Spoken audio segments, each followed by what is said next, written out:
afternoon, everybody, and welcome to the Thursday, November the 9th, 2017 session in our series on the rise of commercial space businesses in Asia. And I'm delighted that this week we can feature Fleet Space Technologies. Fleet Space Technologies is really an Australian company that now has a United States office. And before I introduce our speaker, I should point out, remember, this is produced by the U.S. Asia Technology Management Center at Stanford University.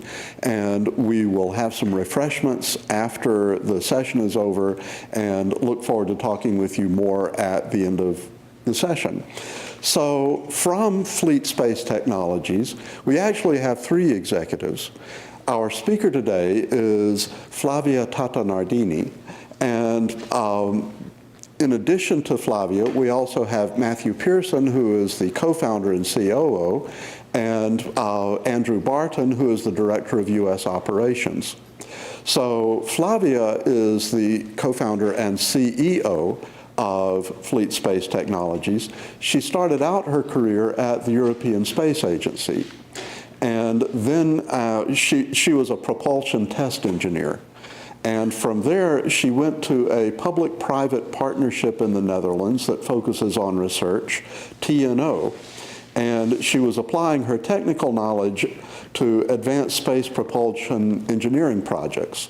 She rapidly became involved in project management. You see, if you can do it, they will make you do it, right? And also to business development within space and defense domains. Then she developed international business for TNO in the Middle East, setting up a business in Qatar. And she then returned to her love of space propulsion, completed full life development of satellites, and several micro-thrusters that are actually flying on space missions in the Delphi program's CubeSats. During her time at TNO, she filed patents in rocket and satellite propulsion, and she's written papers on micro-propulsion systems and space debris removal technologies. So I'll let Flavia talk about Fleet Space and how it got started and what Fleet Space is doing. Thanks so much for coming today. Guys, thanks for having me today. We were here for the week, and we really wanted to come and have this chat. So thanks for having us. So yes, so that's my background. And what happened after that was that I met my husband. So most of you are wondering why I end up giving a talk on something happening in Asia area. I met my husband in Europe, and I moved to Australia 4 years ago. That very big country down under, very far from here. In Adelaide, a very not well-known city in South Australia. I didn't know what it was, but that happened 4 years ago. And before starting showing about Fleet, I want to give you a bit of context of the situation I was when I came to Australia. Then maybe that could help you a bit to understand what happened in that part of the hemisphere, space and technology-wise. So when I arrived in Australia had, so I was quite qualified for 28 years old, so I thought, easy. I'm gonna find a job and I'm gonna, do what I like. The problem is Australia at that time had one space startup in the entire country, founded by an American, and that's it. So I needed to have a passport to work in space that was very much defense, so there was no commercial activity. Australia didn't have a space agency at that time. It's one of the few countries in the world without a space agency. So a very complicated exercise for someone that loves space. After 1.5 years, more or less, down the track, after giving birth to beautiful girls, I met Matt, and we co-founded a company before Fleet. That was the second space startups in the country, and a space accelerator in Sydney. And now it's been 3 years, and Australia's got 65 space startups. And in the past 6 months, there have been more than 20 million of private investment in space startups. And Australia, since 2 months, has got a space agency. So that's a massive change in an industry that I really wanted to flag. And a complicated exercise for the co-founders of this company. We are both not Australian, and we had another co-founder that was not Australian, Matt Tedlow.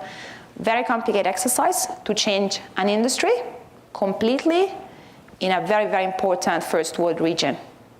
Okay? So The company before Fleet was a STEM program. So we were launching CubeSat. CubeSat is my passion, maybe you understood that. We were launching them with students in schools. But then we decided to enter in a very commercial venture. We founded Fleet in 2015. So it's been, was probably not even a couple of years. And we enter in a very specific goals. Most probably, Nano Satellites, we'll talk about that. There's a lot of activities about these little satellites. Since 10 years, they're becoming heavily commercial. A lot of people are doing Earth observation, high-speed internet, the OneWeb and Elon Musk of the class. We got in love what is called Internet of Things. And we decided to embark in a mission that is connect everything. And I want to show you how we're trying to do it.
So the video you saw in this video is actually a real simulation of our constellation in space. And the sentence you saw at the end of the video, welcome to the small data revolution, is what we live every day. So most probably you know about big data, data analytics, all these big words. We are in another word, small data, Internet of Things. What is Internet of Things?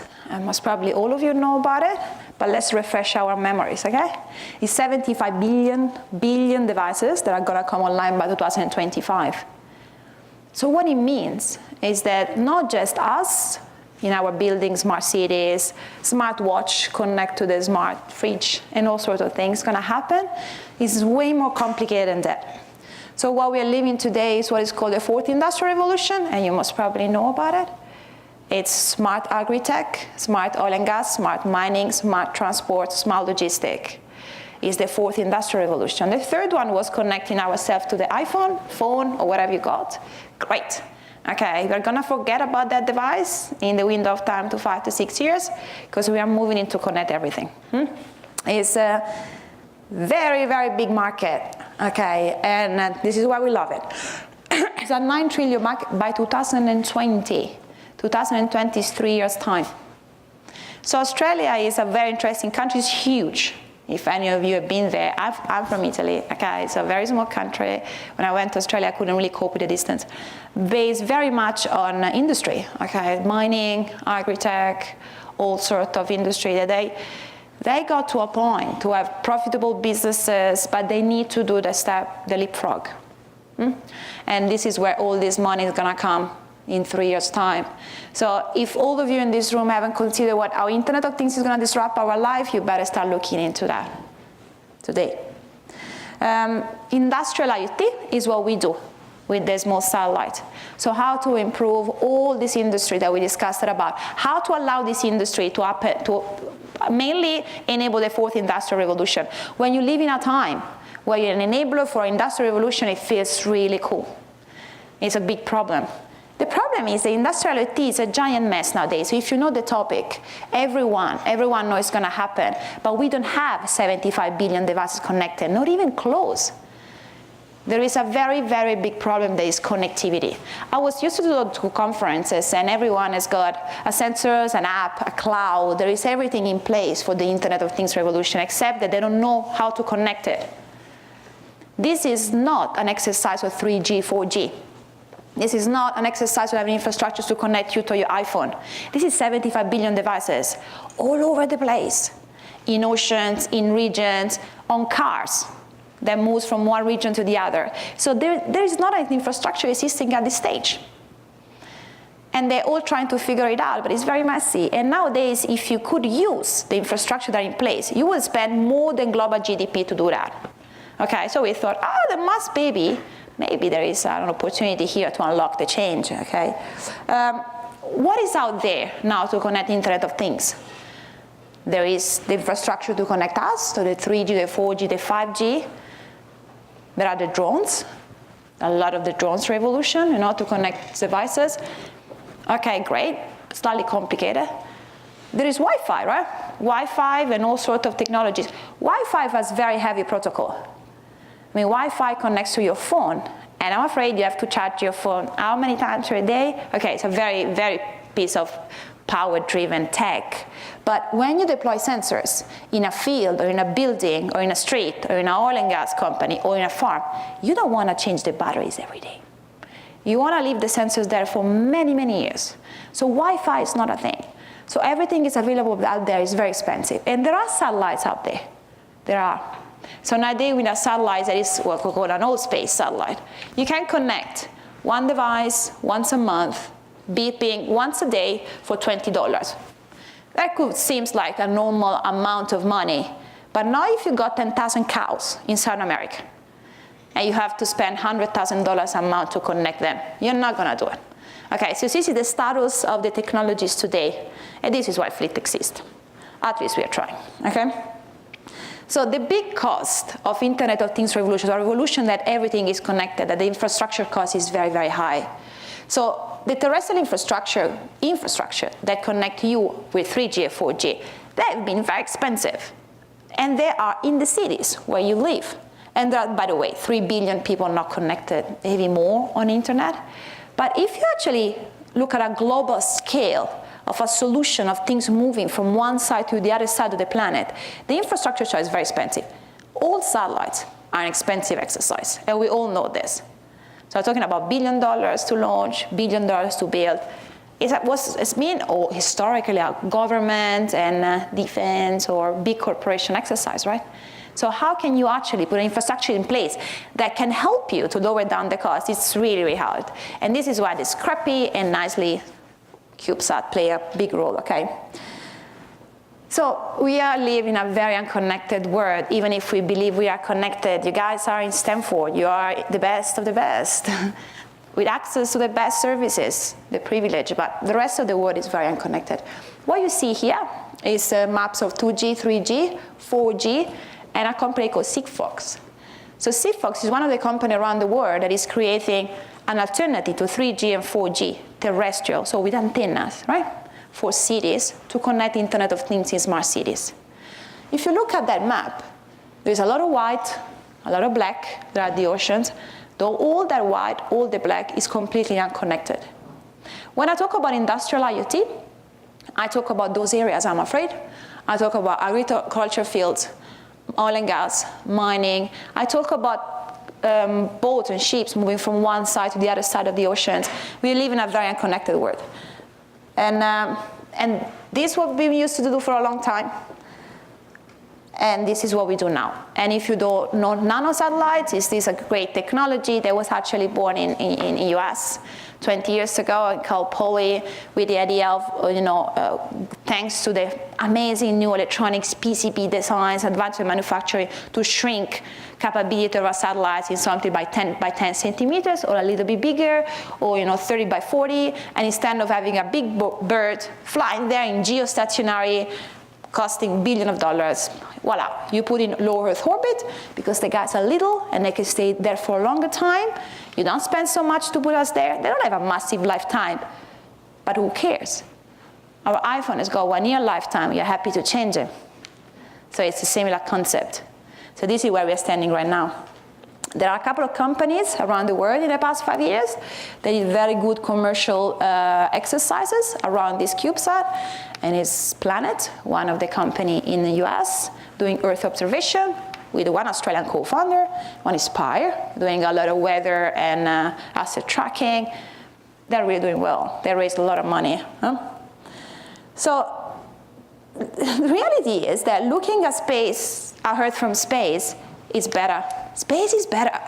Because if you see things from the top, we are at 580 kilometers. We see a lot. So what it means to deploy an infrastructure is way less expensive. I mean, look, stay with me with this exercise. What I'm trying to show you is what a commercial venture means. Every day of my life, or our lives, okay, is thinking, how can we be better than something else? Entering in a space venture is a complicated thing. It's for the bravest, okay? We don't sleep much. But we think about why space is more interesting. Because if you have an Internet of Things application, then you need to see every side of the planet instantly, and then it gets quite cheaper. So you can convince investors a little bit better, because you need those guys. So what does it mean, Internet of Things? And what does it mean, industrial Internet of Things, okay? Most of our lives is really spent in fields. So we got a good team in Adelaide, a lot of engineers, and the poor guys spend most of the time with cows in the fields, and hey, this is what they sign up for. Agriculture, I'll give you an example. Agriculture has been operating in a very similar way for a long time. So we are flattening a little bit. 9 billion people are gonna live with us by 2015, and we have to increase our food production of 70%. We waste so much water. And most of these issues are because we do not measure what we do.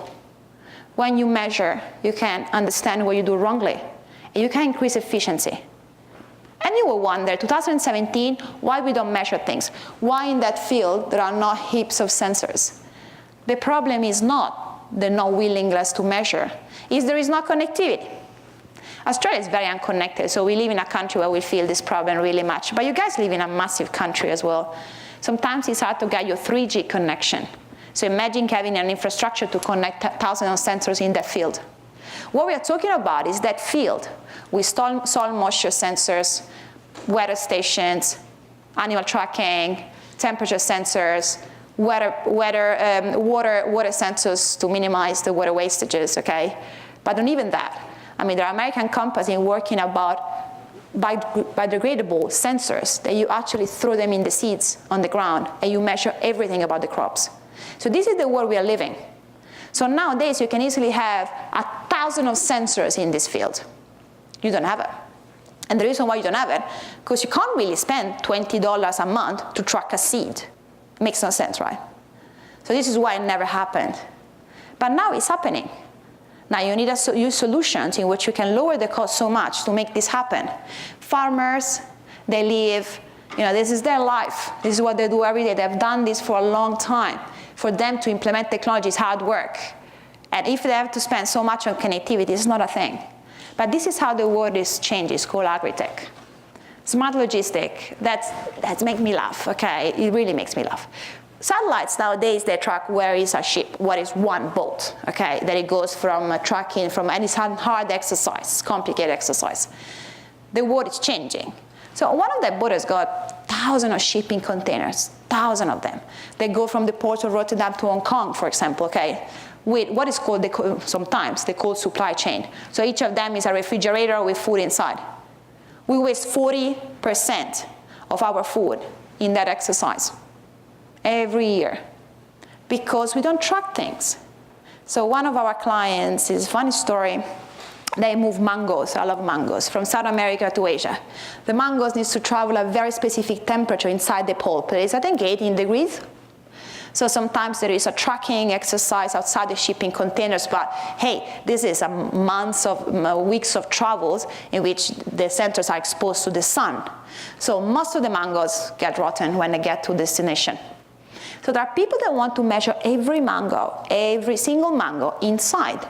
So what it means is that on that massive Shanghai ship, we have 100,000 sensors to measure everything. To measure if something opens. And imagine the information you get and how much data you get. We funnel them through satellites, all this data. There is an interesting exercise, and nowadays you want to track meat, provenance of meat. So the idea is that you put sensors in a cow, it gets into the meat, it travels on that sea, and then it gets onto a truck in a supermarket inside you, and we still track it. This is where the world is going to go. So it needs a bit of an infrastructure to do this exercise, right? This is what we're doing. There is environmental, we love environmental, it's an amazing topic. Also because we got a customer that is really, really funny. He's got most of the environmental monitoring exercise in Australia. Australia is a big country. They have to measure 200,000 trees growth for carbon measuring and environmental forest regeneration. 200,000 trees of millions of hectares. You would think it's not a big exercise.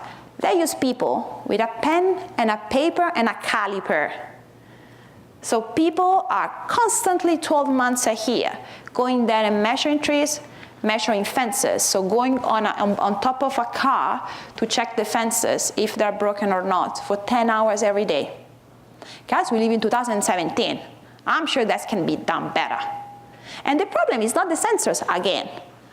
Oh, I mean, how can you, I don't know, your background, maybe there are some engineers here, I guess, or someone maybe, hey, there are sensors there, or I don't know.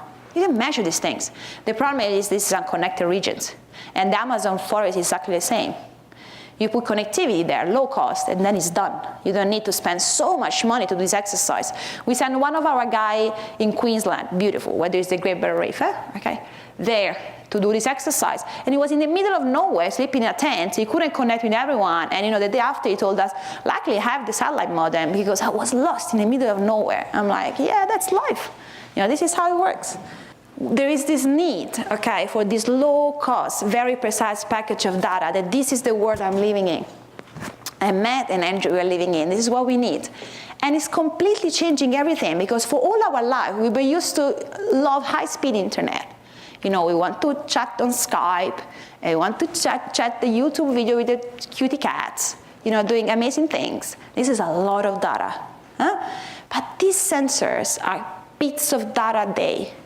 So it's more numbers, less data. So the world is completely changing. And this is the world where self-driving cars will live in. A self-driving cars going from one city to the other. Have you ever wondered how it's going to happen without internet connectivity? Voila, we're trying to solve this stuff. Not exactly that one, but. So this is, and the beautiful things is also that on top of everything, we got more pressure. Because what is happening in the world as well is digitalization of everything. So when you get the data, you don't simply want to get all this data, but you need an app to see this data. So it's not anymore about fancy satellites, or not just about fancy satellites, but it's also how you get this data out of the field, and how do you send it to an app? Have you ever seen a farmer using an app? Yeah, they do. But it's hard work. And it's not simply using the app, but understanding the data analytics around the data you get. Okay, I'm getting some data, so what am I going to do with it? Those satellites funnel an enormous amount of data, and that data is dumped in a cloud. And this is what the Amazon or the Microsoft guy around, they're very much interested in space nowadays. This is the new internet. So it's funneling new data and internet. So what's going to happen in that cloud is data analytics, artificial intelligence, machine learning, you name it, all these names, for giving people an insight about why we are measuring things. What do I need for what I measure? So our exercise fleet is an end-to-end architecture. So it's not simply about launching satellites, connecting cows, having techs on the ground, but it's also all that understanding. Okay, great. We're going to have so much data. What are we going to do with that? So I'm a farmer. I'm measuring all these things. How can I implement changes? It's a very complicated exercise. And when you're in a startup, a very low cost, it gets very intense. Centauri is our program to launch satellites because, hey, we are a space company. We love satellites and rockets, okay? Because that's what makes us feel happy. And we are building what are called 3-unit CubeSats next year. We're launching 2 very, very soon. We raised a Series A from this is startup Series A type of definitions. And with Series A, it's all investors in Australia and here in San Francisco. And we are launching 2 3 units. It's 10 by 30. We call it Centauri 1 and Centauri 2. So that will go out there in LEO. Being in LEO, they are almost on top of every side of the planet, okay? We don't build the satellites ourselves, because satellites and nano satellites nowadays are cost components. You almost buy them as a supermarket, okay? You buy them, you order them, and here they are.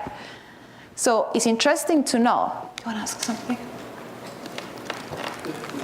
I have one question. Yeah. You started about the cost of connectivity being a big barrier. Correct. With the conventional technologies. And I know that for cellular, for example, 1 megabyte of data or a few megabytes of data per month costs a couple of dollars. Correct. The cost of the best deal we can get. Yeah. How does your solution compare to that? The problem, yeah. Flavia, would you restate the question just very briefly? Yeah, so what it's asking is that if you have cellular phone, like 3G, 4G, or whatever, sometimes for 1 megabit, you spend something like a couple of dollars in the best deal you can get. So how this compare? This doesn't compare. Because for where, IoT. for IoT, we are not where 3G is. So all our applications are not where 3G is. So if you are in an area where there is cellular availability, we are not going to be there. It's not interested for us. But do you remember I showed you that big picture in which it was 3G, 4G, Sigfox? Sigfox is a French company that is creating a competitive solution to that. And they raised up to Series E. They're doing really, really well. They're deploying all the cities, so this is very city-rated. And their price cost is like, I think it's something like $1 a year. So they're trying to reduce very much. So we try to compete with that number you just said, but in remote areas. So we compete with absence of cellular. So it's very interesting. Realistically speaking, we don't know what's going to happen in the future, but if there is 3G and 4G in a city, satellites are not perfect for a city. You also have to see the sky. CubeSats are launched like a normal satellites. The fact that there are small satellites, doesn't mean that you can escape the rules, okay? There is very complicated exercise. You need to have license all around the world to operate in every side of the world, so you have to apply for heavy regulations. And you need to launch the satellites. So I don't know if you know anything about rockets, but it's always nice to know something about rockets, okay? So we piggyback. Satellites has been historically piggybacking. So you go to a very, very big rocket provider like SpaceX, our friend Elon, and say, do you please have 3 kilograms left for me to launch me in low Earth orbit, or other providers. It's a great thing, but the cost is very high. 3 units CubeSat must probably end up spending 250K. It's very expensive. It's 4 kilograms. There's not a lot of mass, but it's changing. It's changing dramatically. So there are 4 or 5 companies around the world building rockets for nano satellites. So what you see here on the top is Virgin Orbit. Virgin Orbit is building a rocket flying from one Virgin American airplane, from one wing, okay? Then what you see below is one of the most advanced companies in the world. It's in New Zealand. It's called Rocket Lab. You see this black rocket? So their idea is actually to launch just nano satellites in LEO. So it's like an Uber of space. To launch us something like every month or every 2 weeks is a very, very low cost. So I just put 4 or 5 of my satellites and they launch us up there. It's changing completely. So historically, you had, I don't know, 10, 50 launches per year. You had to be very lucky. You were piggybacking, was very, very hard to find a launch, maybe waiting. How can I deploy 100 satellites like that? It's going to take me 20 years. So it's not a thing. Because CubeSat, space venture is all about getting money, I'm afraid, so you need to launch very, very quickly. And also IoT is a very high-speed market. You need to get there very, very fast. So these are the guys that are our friends. There are one company in Australia, one company in New Zealand, 2, 3 companies here in the US, a company in Europe, and something in Asia, building Ubers for space. That's how I call them. They can launch nano satellites constantly. It's absolutely fascinating. We have also another different way of working, okay? So we are learning. I'm very lucky because I co-founded a company with a non-engineer that it bootstraps a software company since his 20s, 30 now. He looks older, but he's getting tired of us, okay? You don't, okay? But that's another very interesting aspect of space ventures. If you do historically business as a normal company, it's really hard. A normal space company is like, hey, we build the satellites, we launch it, now we cross fingers that it doesn't explode, that the rockets stay there, and so much by. Software companies, they don't do that. They use a lot of agile technique. I don't know if you know all these kind of things. We call Darwin our project on the ground. So what we do in every development, what we have learned from the experience of people that have bootstrapped software company to operate in a different way. Very market focused, very customer focused, very iterative product, It was called MVP. I don't know if you know all these things, okay? It's very different from what space is historically. Space is perfect. Space is the most perfect things you have out there. We need to make sure that everything is perfect. But that's not the case with space venture. We need to make sure that we sell. That our market product is perfect, is fit, that we can put something on the ground, that people are going to buy it. This is all the lesson learned that we are learning, and Elon Musk learned from his previous ventures.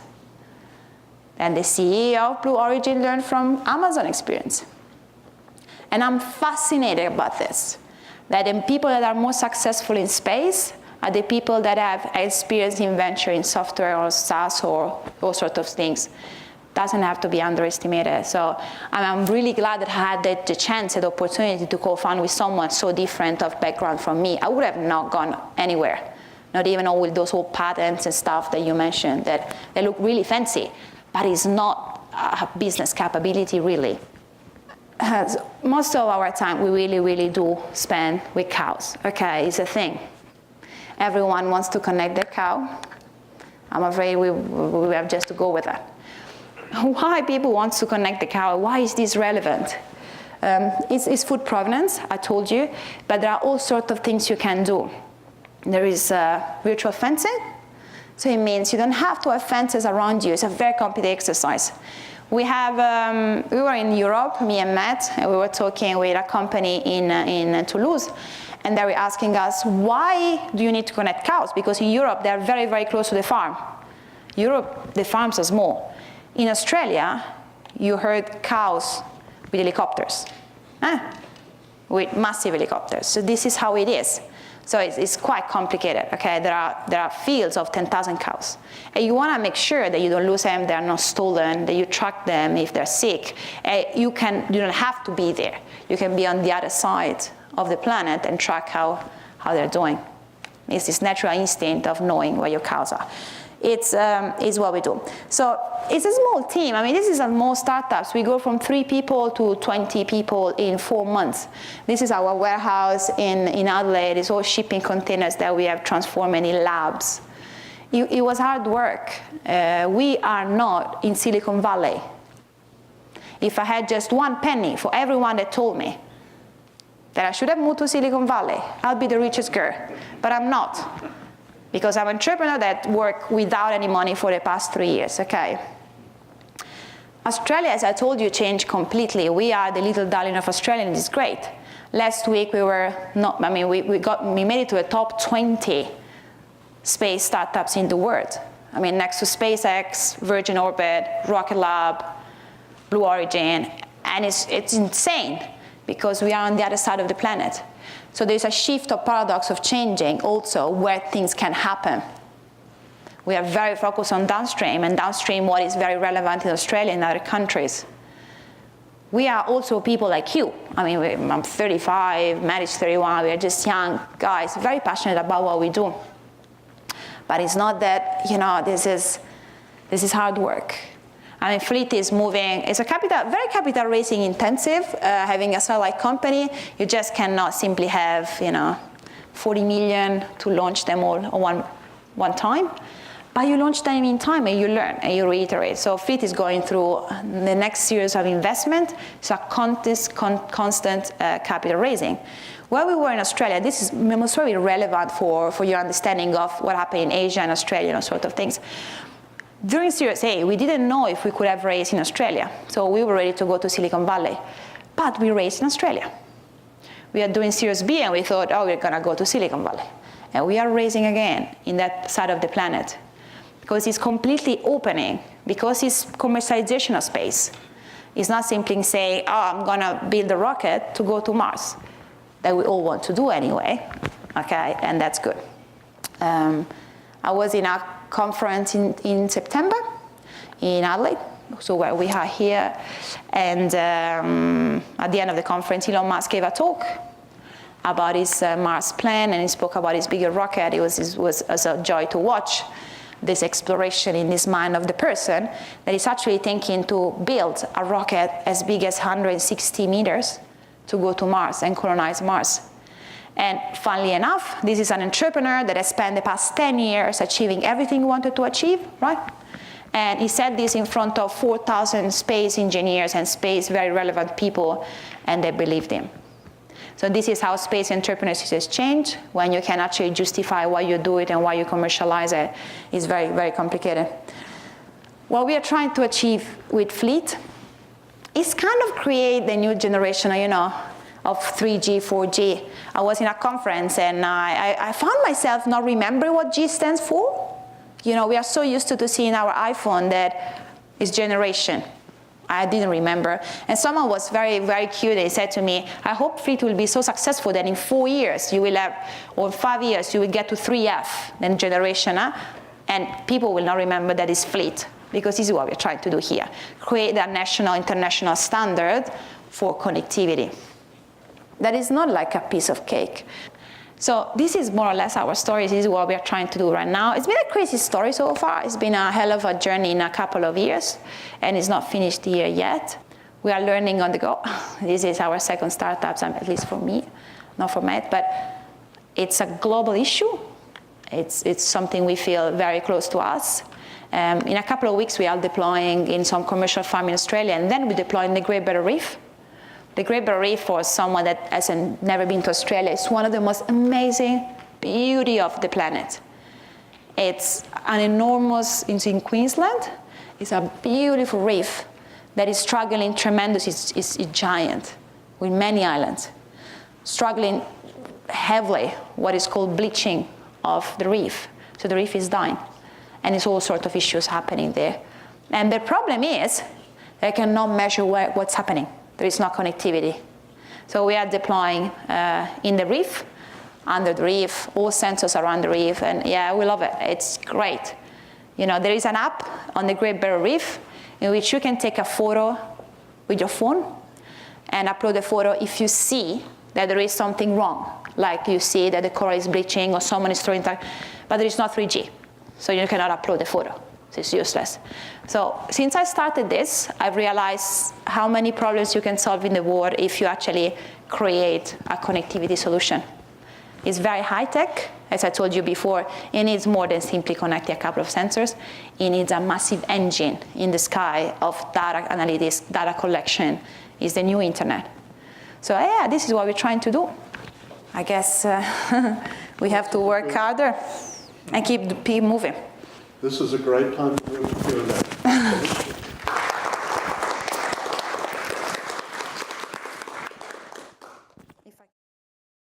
Recognizing that business plans have to be very flexible and changing as you go along. So anybody who's listening to this another day besides today, this may not be what Fleet's doing. But right now, are you planning to basically put up the satellites and then license space out to other companies that will actually handle the communications, or will you operate the communications networks? So guys, indeed, our business plan changed, not dramatically, but you have to tune it based on customers and based on customer experience. So we put the satellites up, but we are building some tech on the ground. So people will be able to buy a way, like a gateway, to connect to the satellites. So we spend a lot of time building this tech. Nowadays, it's very, very difficult to have this modem to connect to space. So we are trying to build something that is really, really easy to buy and install. So we are actually creating something that is plug and play, kind of retail mentality, In IoT, you can buy your Fitbit nowadays, or your Nest thermostat at home, or Alexa, all sorts of things. And they look very easy and very cool.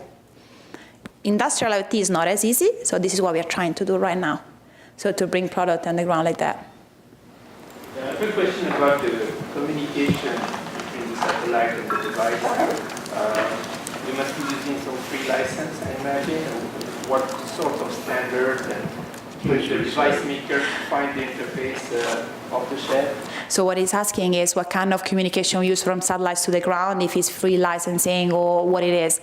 It's actually not free licensing. So Fleet started the very day one to apply for what is called commercial frequencies. There is a big international communication union entity in Europe. Frequencies are in space a natural resource. It's like water. So what it means is that everyone has got the chance to access them, except that they are all very, very busy, so it's hard to get them. So it's a very long process. Every country of the world has got its rights to access frequencies, but the process is very complicated. So we started to apply for commercial frequencies. This is a worldwide constellation. It's really hard to use free licensing because of interference. You need to make sure that the connectivity is right. So we went down the path of commercial frequencies. It's hard work. We spend most of our money on that, but just part of the deal. So what it means, commercial frequencies, every country so we get licensing to operate, but as well we need to have the license to operate in every country of the world. These satellites are in LEO, low Earth orbit, so they navigate on top of everyone. It's not like having a geosatellite on top of US or geosatellites of Australia. In the window of a day, they are on top of 80% of the world. There's a very complicated commercial frequency regulation up there. But hey, you do what you have to do, I guess. Yeah, go ahead. I wanted to thank you for this very interesting talk. It's too bad that the startup didn't start in Italy. I myself studied in Politecnico di Torino. That's another story. And so I know that the big research centers, like for example the CNES in France and stuff, are starting to be interested in the CubeSats. So I wanted to look more at I believe you use electropropulsion to thrust these CubeSats? We don't at the moment. You don't use electropropulsion? Okay, so you don't have electrical converters? Okay. So the question is about, it started in Italy. And yeah, I didn't have a career in Italy, I'm afraid. I moved out of Italy very, very early. And a lot of company, CNES, we have some partnership with CNES as well. CNES is the biggest space agency after NASA in the world. They are looking into CubeSat. They have very interesting IoT constellation out there, so it's incredible. No, we don't use electrical propulsion. I'm a big fan. Okay, I've got patents, I love it, and I try to convince the team, Andrew in particular, to use it all the time. But at this altitude, the satellites could ideally stay up there for 15 years, okay? An electrical propulsion system could help you either to extend their lifetime. They go down eventually, They self-dispose, so they blow in the atmosphere, they are gone. So either you to dispose them at the end of the lifetime or to extend. The problem is that nowadays a CubeSat is a little thing with a little battery. Batteries technologies are not leapfrogging yet. So they really end up living a lifetime of 3 to 5 years. So it's not necessary yet to use a propulsion system, but we're looking into that. We had a conversation with a company today. I love electrical propulsion system. Mm-hmm. Okay. What is the lifetime of one satellite? So they could stay up there more than 10 years based on the orbit, but they really do not last more. If they last 5 years for batteries, you're very, very lucky. Lifetime is most probably 3 years. So the main ingredient of a CubeSat is battery and power. So you got solar cells, so you got a power, they see the sun and they don't see it anymore. So it's a cycle of batteries. Batteries that cycle is like your iPhone. They're gonna die eventually. So your iPhone, really 5 years on iPhone, never seen anything like that. So we have similar issues. So batteries need to leapfrog seriously to allow CubeSat to have a standard lifetime. Yes, go ahead. I was wondering about your business model because I think you want to provide some surveys because you mentioned connected everything. You want to provide some surveys as your product rather than the equipment. But at first, you have to manufacture the equipment first. So could you tell some specific details about your business model? So it's quite a complex business model, okay, because you need to put an infrastructure in place to provide service. We actually now run programs already with existing satellites, so we can have some sort of pre-revenue. We build the hardware, so we build this gateway that customers use to talk up there. Then we deploy the constellation. Then we have the ground stations. And then there is an app up there. There is a lot of spots of revenue model around the end architecture. What we really focus on is simplicity. So we want you to buy a hardware, a modem, and pay for subscription at very, very low cost. realistically speaking, customers don't care if you launch a CubeSat, a bird, an airplane, a drone, or a loaf of bread. They don't care. They want to have a service that works and is very, very low cost. So somehow it's like you buying your modem at home, except that this is in very complicated remote areas, so it has to be done really, really well. The business model will change. So we have, if you look on our website, you read free data. We are passionate about free data. We think that if you can provide free data and be like a Facebook of space, that no one pays for data, then is when you unlock the change. So, but we are not a no-profit. We are VC-backed company, so free data in terms of no profit is not an option. So you have to provide other revenue models. This is a constant thinking process. What is interesting for a startup, though, that you don't have to have everything sorted out with day one. You keep growing, you keep understanding, you keep analyzing, you try things, you see what it works. We are a hardware plus infrastructure plus software company in one. So it's not an easy thing, but we are focusing on simplicity. So selling something very, very simple way, very low cost data subscription, and there you go. This is what we do. And we have to carry the race, I'm afraid, because the satellites are expensive, even if they are not expensive very much, these guys. I saw a hand over here. Go ahead. Cool.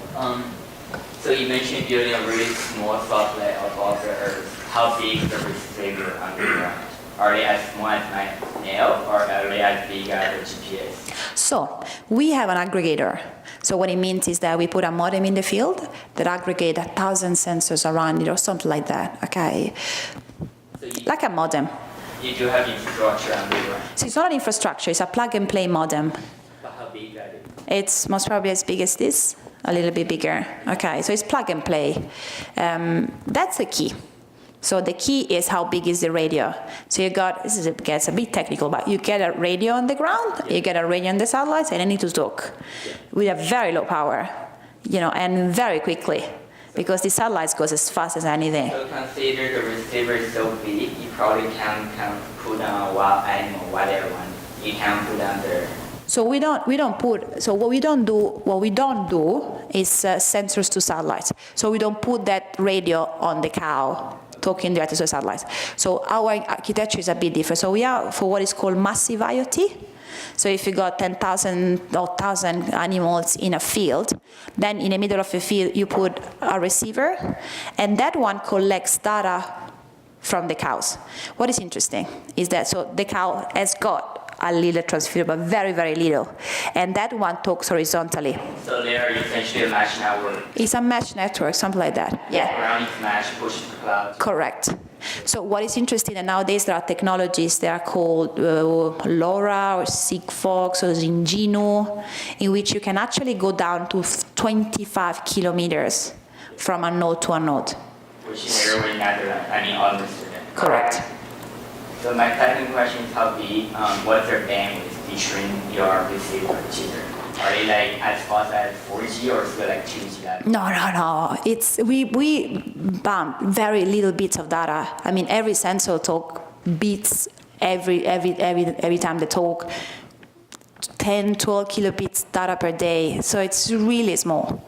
So we don't need that heavy bandwidth at all. Then become problem for when you're shipping the cargo, as you mentioned. There's so many data dollars to reach your thousand. So you need more aggregators. Okay. So each of them have got a maximum capacity, and you need more of them. But yeah. Follow up. Yeah. So, just briefly following up, the other side, from your satellite, you're also communicating with a data center somewhere, right? Yeah. So that's another kind of side to the communication that has to happen, right? Yeah. Okay.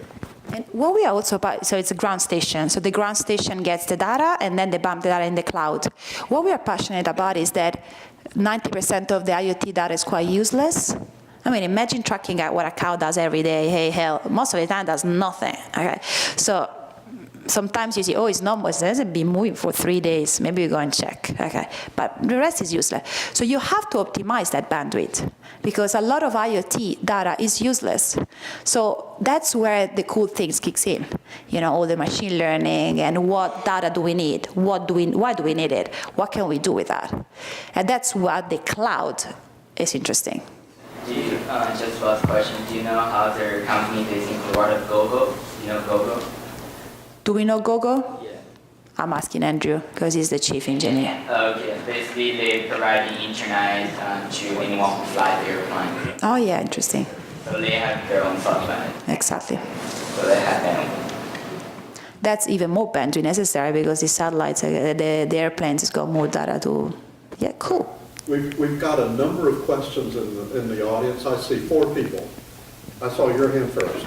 So one quick clarification on a question.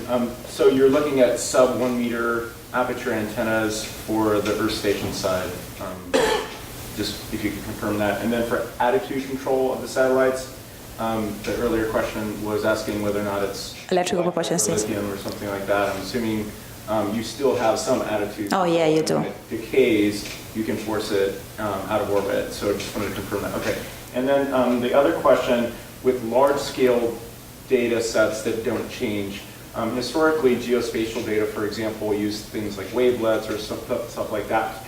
On the compression side, sometimes in orbit or down to minimize the amount of traffic going back and forth, especially where there's very little change in the data set and Fourier transforms and things like that were not as effective. I'm curious what sort of stuff you've seen in the data you're currently collecting that is maybe driving your big data side of the analysis. You know, it really depends on the applications and really depends what the customer wants. So I think the critical path.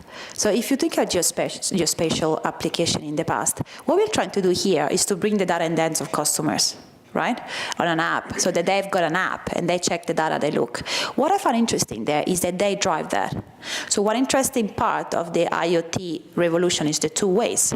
So you get data out of it and you pump the data. In this 2 ways communication that we have, okay, then you can select what you need. What I like about what you just said is that historically this is not done in customers' hands. I am interested in having this in customer hands because the farmer is the one that knows what the farmers look like, and the oil and gas operator is the one that knows what he wants. So in the moment you can put this decision in the hands of people, and they can say, okay, I've got these sensors, but maybe this month I don't need these sensors, and I see that this is. Then they can talk and say, listen, shut down all these sensors because we don't need their information, and I can even pay less for data. All these 2 ways communication in the hands of the customers, it's gold. It's where actually all that compression and intelligence happens. It's not rocket science. I mean, Amazon is doing amazing products about it that are out there, all IoT products, and all bigger companies in the world are doing all these things. I mean, machine learning or virtual machines in the cloud. In the past, though, the cloud was not as strong as in the past 5 years, right? And now we are using combined to space. So you can do incredible things. There is a company very successful in Australia that they actually start from an even different concept, and they say, okay, what do you need? You're a farmer, you need to improve your crop, and they give you a list of all the sensors, how much they're big, so they're just really driving you in the choices. Nowadays, to do an IoT deployment, you need a PhD. And if you're a farmer, or if I don't have a PhD, sorry. So this is what we are trying to do, to put in the hands, very simplify, and the rest compression, it's just part of the game. Kind of going in order of what I saw your hand next. I just came from a 2-day conference, Telecom Infrastructure Project, which is about anticipation that communications to the cloud is going to get so crowded that people aren't going to be able to function well. So they're moving towards edge computing. Correct. Right.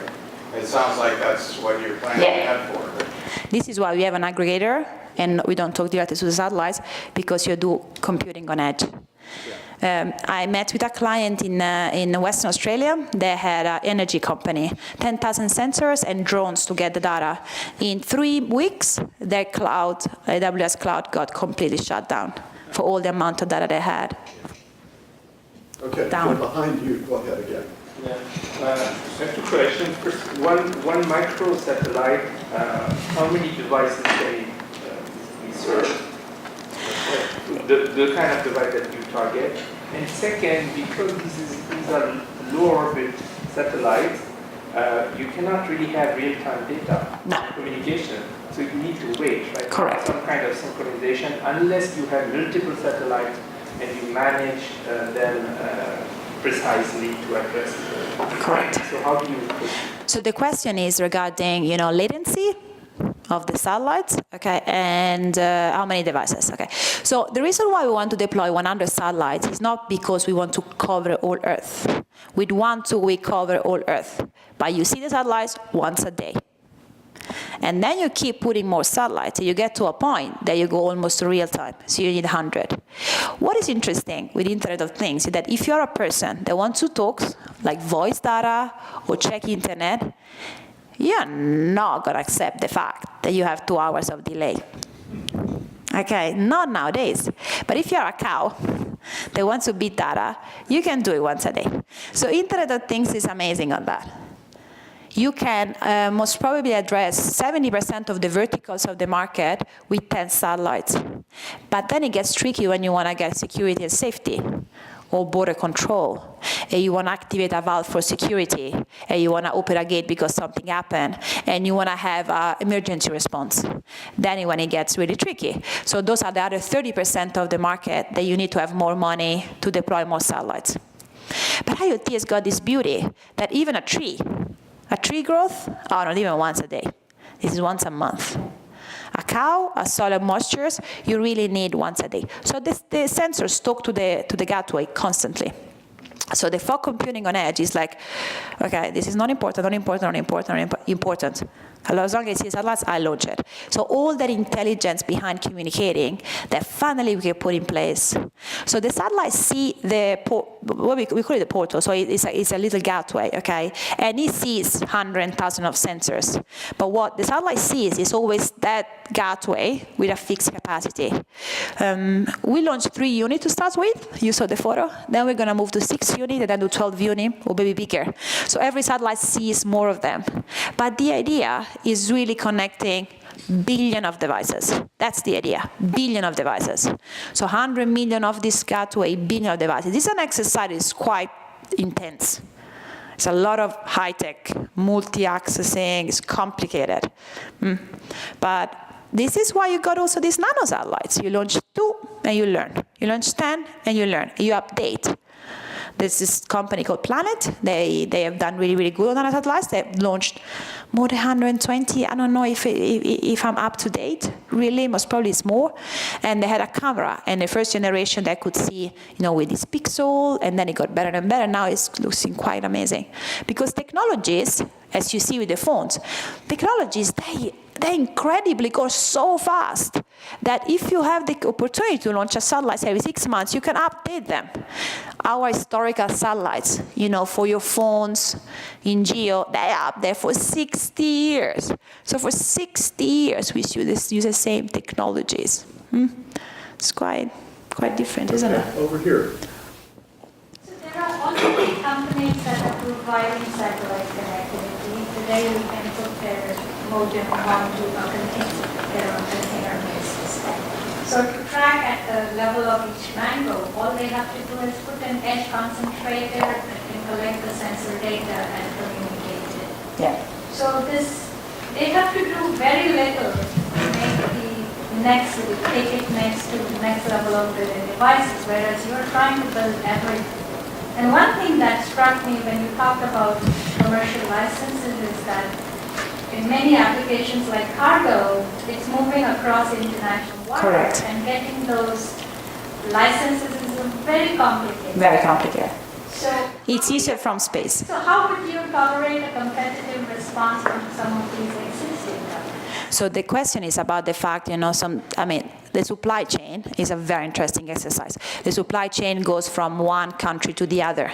And if you consider the entire supply chain, it's not simply an ocean, it's also, getting from the farm or whatever it is, okay? So the licenses are quite complicated, if I understood well. So when you actually have to license from space, to get that license from space, it's a long, long, long journey. It could take you 2-3 years, okay? But when you get it, it's yours. So it's not so complicated going from one region to the other because you got it overall. If you to do supply chain, you would lose 3G or 4G carrier, then every of them switch to different countries. So it goes very, very complicated. So it needs a bit of understanding how it works. Frequency allocation is a very complicated topic. You have allocated a specific frequency, okay? I don't know if you know about CS, L-band, KA, KU. You get allocated that, and you can operate in that. I understand that. I'm talking about, for example, U.S. Army. Yeah. These modules on the containers that we have been shipping to back. They've got specific frequencies, and they operate. So they are going across, and they're using satellite. I'm not talking about 3G or 4G. Ah, okay. Just plain using satellite connectivity when you're moving across lines. Yeah. So USA Army or other operators, they've got that specific frequency allocated for them. So if you look at all the frequency available up there, this is allocated to US Army. This is allocated to science. This is allocated to existing satellite solution. This is allocated to fleet. So what it means is that you need to have allocated a frequency that is for you. So you don't disturb USA Army and they don't disturb you. So this is the complicated part. And the problem is that all the frequencies, most of them are already allocated. So if you want to operate in the same frequency of USA Army, you don't have to interfere with them. It's called coordination. So you coordinate with everyone to make sure that you don't interfere. It's not a competition exercise. It's more a coordination exercise. So basically, you're handling this by licensing the frequency, and that's from the ITU, Yep. International Telecom Union. Yep. So, and that takes a long time. So this is kind of the question that has been in my mind. What's to keep somebody like Cisco Systems or Google or AT&T from watching you after you've put up the first few Nano Satellites, figuring out how you're doing it, and then just spending the money to put up their own system? Are you trying to damage my capital raising? No, I'm trying to ask about your IP. It's the coordination. It's not very much IP protection. It's coordination frequencies. So it's a long process that has been changed so much since CubeSat are on board of this exercise. Okay, LEO coordination with constellation is not very clear as well. So coordination works this way. You are a satellite, you want to operate in a frequency, you launch $1 billion satellite, so you get your frequency, what's called bring into use. Nowadays, okay, you can bring into use a frequency for the entire constellation, launching one CubeSat. So I have to raise, I don't know, $1 million. So you don't even need Cisco. I don't need Cisco, okay? $1 million, and I secure part of the frequency for my entire constellation. It's an unfair advantage, okay, that is happening out there, that ITU is considering. You know, a couple of years ago, they changed a bit the regulation, and in the next 3 years, they want to change so that you have to deploy 20% of your constellation, so raise something like 20 million to secure frequency. We are very lucky. We live in a moment in which with my regulation, I just have to launch my first one to get everything, brought into use. It's probably the most complicated exercise of having a connectivity company around the world. But it's not impossible, it just takes time. The more you grow, and this is where the business model gets attractive, the more you grow, the more you get revenue, the more you expose yourself, the more deals you can take. So frequency is a lot of deal-based type of agreements as well. Do you want to share my frequency? I give you the authorization to share my frequency, as long as you don't interfere with me, and we do a deal, okay? So you have to be influenced in the market to do this. It's not for the faint at heart having a space company, and they want to make sure that you have done it properly. There are some companies that don't use commercial frequency, they use free frequency, and they need at least 35 patents to do that, because if you don't use a commercial frequency, all the data can collide with each other. So if you look at the existing constellation of CubeSat, some of them have been operating for 5 years without a frequency yet. I saw a hand back in the back. Go ahead. Yeah, I wanted to ask, it's a bit hard for me to sort of visualize every cow having a sensor, every mango having a sensor. And I was wondering if maybe you could give us an example of a successful industrial IoT application, maybe not in one of these remote areas, maybe somewhere where it's been done through 3G or whatever. So there are a lot. I mean, depends really what you do. I think in the cities, in just a couple of days, we have met a few people in LA and San Francisco. Okay, there are a lot of deployments. They do a lot of utilities, so like water meters and stuff like that. There are 100,000 connectors in the region you're living. So we are talking about putting the sensors and measuring them all. That's huge. Okay, the cow's example is very remote and is quite tricky to understand, I know. And the mangoes is very futuristic. It's not going to happen next year. It's going to happen in 20 years. But if you are in an oil and gas company, okay, they've been doing this for many, many years. They've got heaps of sensors. The problem is that is what it was called M2M, machine to machine, okay, connected sensors. Now we call it IoT. And there is a big difference. The difference is that oil and gas company, that is an industrial IoT example, that it got sensors. I had a funny talk with a company that they've got 10,000 sensors in a mining company. They measure 100 toilets, plus the trucks, plus the sensors. They got all the distribution out there, okay? M2M, machine to machine, use Wi-Fi. So what it means is that they have something like 300 satellite modems in their mining company, okay? They spend $300,000 a month of connectivity for connecting toilets and assets. It's an IoT, no, it's an IoT, but it's a sort of IoT distribution that is already existing. They want to move to IoT. So they don't want to use Wi-Fi anymore. They want to use those fancy it's called low power network connectivity. One modem that connects all of it and have data on an app.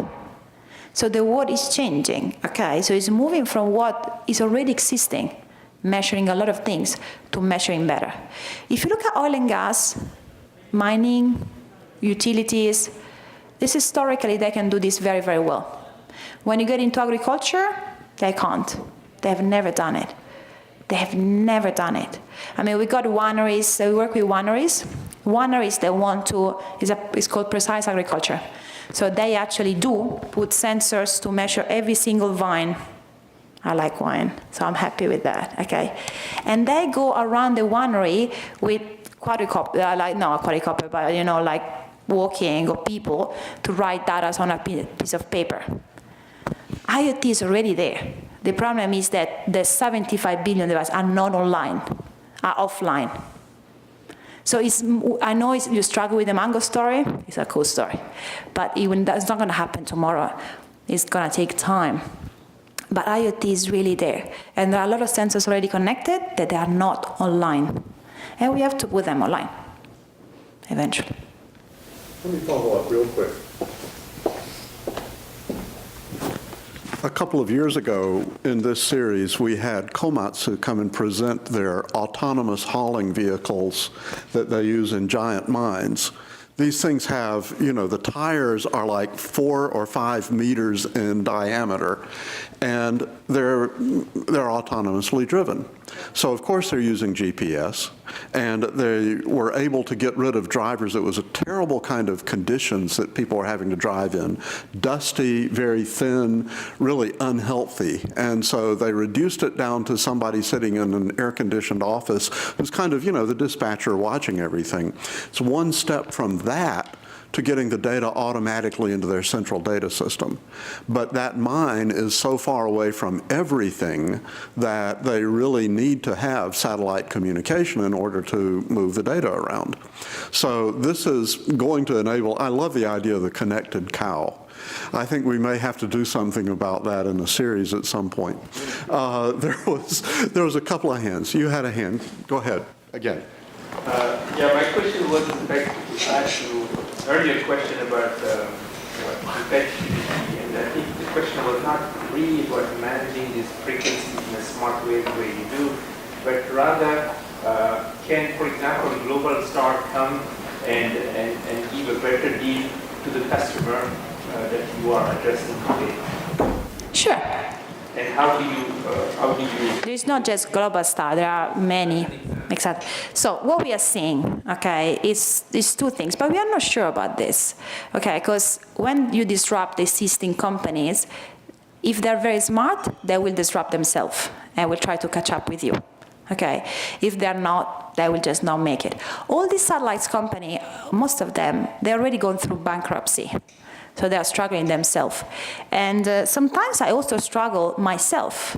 We talk with them, a lot of them, all the time. And I struggle myself when I'm in this meeting thinking, why you are not doing this? Because you got asset, I don't. Why you are not simply doing what I'm doing, right?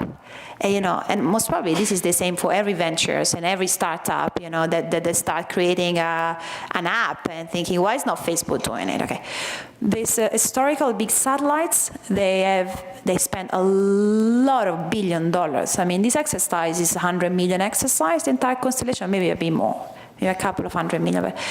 But they spent $3-4 billion for their infrastructure. They went bankruptcy many times. They've been bought and sold. They got in big debts. So there is first of all, there is a cost issue that they cannot just simply put down. But I'm not worried about cost, because if you're very desperate, you put it down. What I'm worried about tech. So they were not designed for industrial IoT, these systems, and this is technologies. Industrial IoT is very small packages, so it's hard for them to tune small packages. What I've seen them doing, they would rather see fleet succeeding and buying us out to have the tech ready to go. I don't know what's going to happen, honestly speaking, in our world, but I'm surprised as you.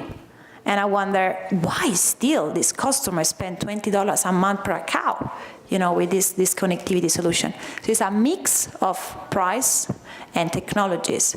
That package of data are really big, right? So the customer end up using 1/20 of it and pay for all of it, because this is how the data were packaged.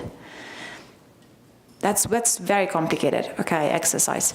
And it's not as easy technology-wise, but they will have to disrupt themselves and find solutions. Some of them are doing it. But what I also like, and what we are trying to do in the business plan, they love to sell to enterprises. So it's a very enterprise-based mentality, We try to sell to end customers. They try to do big assets. We try to do massive IoT. So we're trying to nail it in a niche, so that 75 billion devices, we want to connect 1 billion. So I think the market is quite big. There's other 74 billion for the others to go with. What I've learned about startups, Matt and I, we say the same all the time, okay? And we try to tell to our team, 7% of a failure of a startup is a competition issue. 7%. Something like 50% is co-founder crisis.